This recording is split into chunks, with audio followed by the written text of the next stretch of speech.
Hello హోమీస్, ఇవాళటి video అయితే మా బాబాయ్ వాళ్ళ ఆఫీస్లో గణేషుని తీసుకొచ్చారు. ఫస్ట్ ఇలా సింపుల్గా ఉందన్నమాట. సో ఇప్పుడు దీన్ని డెకరేషన్ చేయడానికి మా బాబాయ్ కొన్ని ఐటమ్స్ అయితే తీసుకున్నాడు. ఫస్ట్ గణేషుడికి నెయిల్ పాలిష్ అయితే వేస్తున్నాడు. సో ఫైనల్గా లుక్ ఎలా ఉందో లాస్ట్లో చూపిస్తాను మీకు.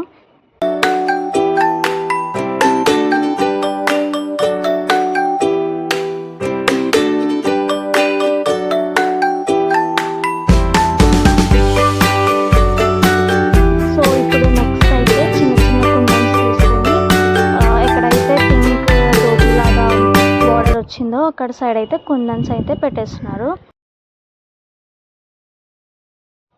సో ఇప్పుడు నెక్స్ట్ ఎల్లో ధోతి కూడా ఎక్కడైతే ఉందో అక్కడ కూడా 1 స్టోన్స్ అయితే పెట్టేస్తారు. సో మీరు మీ గణపతికి మీరు ఎలా డెకరేషన్ చేశారనేది కామెంట్